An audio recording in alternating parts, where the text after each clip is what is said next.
رمضان المبارک ہزاروں رحمتوں، برکتوں، سعادتوں، مغفرتوں اور روحانی مسرتوں کو اپنے دامن میں لیے ہمارے اوپر سایہ فگن ہے۔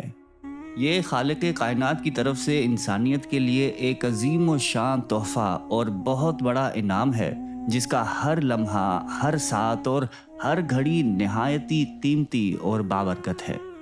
اسی رمضان الکریم کی مبارک راتوں میں ایک مبارک اور قدر و منزلت والی رات ایسی ہے جس میں عبادت کرنا ہزار مہینے کی عبادت سے افضل ہے، جسے اللہ تعالیٰ نے قرآن کریم میں لیلۃ القدر کے نام سے بتایا ہے۔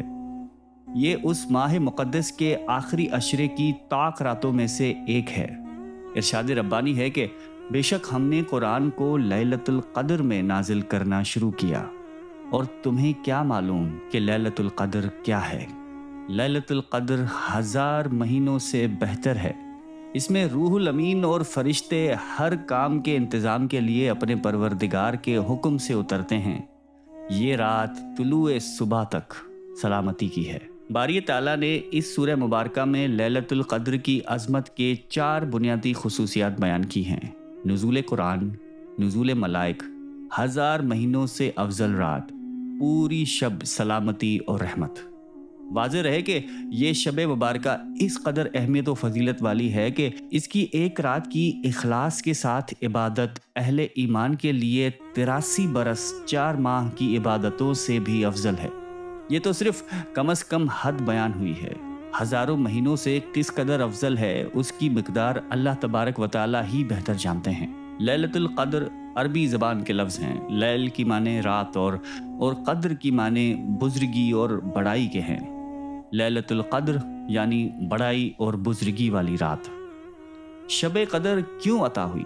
شب قدر کے حصول کا سب سے اہم سبب رحمت العالمین، خاتم النبیین، سید المرسلین حضرت محمد صلی اللہ علیہ وآلہ وسلم نے اپنی امت کو سابقہ امتوں کے لوگوں کی عمروں سے آگاہ فرمایا، جو کہ بہت طویل تھیں۔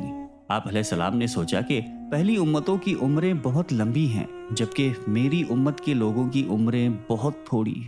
اگر وہ نیک اعمال میں ان کی برابری بھی کرنا چاہیں تو ناممکن ہے، تو اس کی تلافی میں یہ رات عطا کی گئی۔ ایک دوسری روایت میں ہے کہ آپ علیہ السلام نے صحابہ کرام کے سامنے بنی اسرائیل کے 4 انبیاء، حضرت ایوب علیہ السلام، حضرت زکریا علیہ السلام، حضرت حزقیل علیہ السلام اور حضرت یوشع کا ذکر کرتے ہوئے فرمایا کہ یہ حضرات 80 سال تک اللہ تعالیٰ کی عبادت میں مشغول رہے اور پلک جھپکنے کے برابر بھی اللہ تعالیٰ کی نافرمانی نہیں کی۔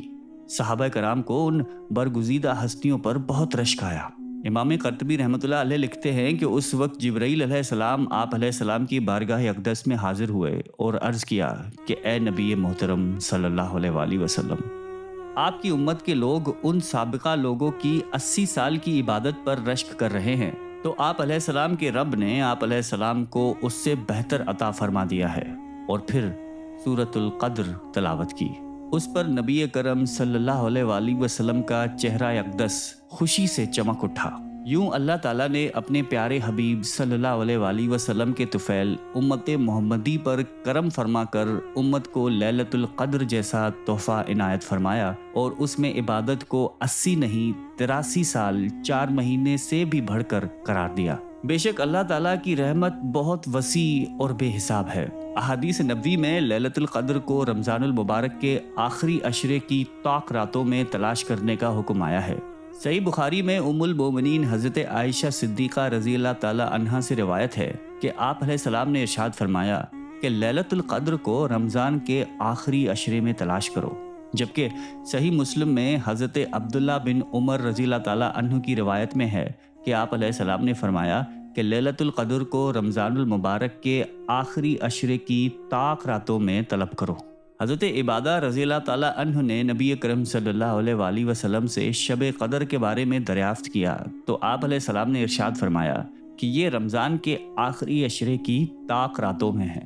21، 23، 25، 27، 29 یا رمضان کی آخری رات میں جو شخص ایمان کے ساتھ ثواب کی نیت سے اس رات میں عبادت کرے، اس کے پچھلے تمام گناہ معاف ہو جاتے ہیں۔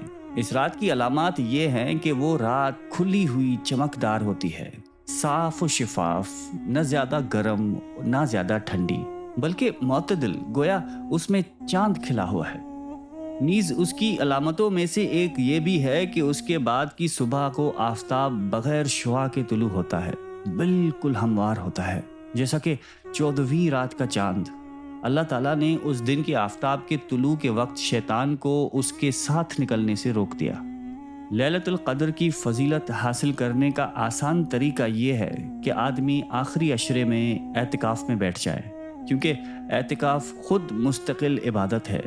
اس طرح آخری عشرے کا کوئی بھی لمحہ عبادت کے بغیر نہیں گزرے گا، اور انشاءاللہ لیلۃ القدر کی فضیلت یقینی طور پر میسر آ جائے گی۔ شب قدر جہاں انتہائی قدر و منزلت، رحمتوں، برکتوں، بخشش و مغفرت اور اللہ سبحانہ و تعالیٰ کے بے پناہ فضل و کرم اور انعامات کی رات ہے، وہیں اس مبارک شب میں بے شمار افراد اللہ کے فضل اور ان کی بخشش و مغفرت سے محروم رہتے ہیں، اور ان پر اللہ تبارک و تعالیٰ کی نظر عنایت نہیں ہوتی۔ احادیث مبارک کے مطابق کبیرہ گناہوں میں ملوث افراد، شرک کرنے والے، شراب کی عادی، ماں باپ کی نافرمانی کرنے والے، بغض اور کینہ رکھنے والے، رشتہ داروں اور اپنے مسلمان بھائیوں سے عداوت رکھنے والے اور ناحق تعلقات توڑنے والے، وہ توبہ نصوح یعنی سچی توبہ کر لیں اور آئندہ گناہ نہ کرنے کا پکا عہد اور کوشش کریں۔ اللہ تعالیٰ آپ کو اور مجھے اس شب قدر کی تمام برکات نصیب فرمائے، آمین۔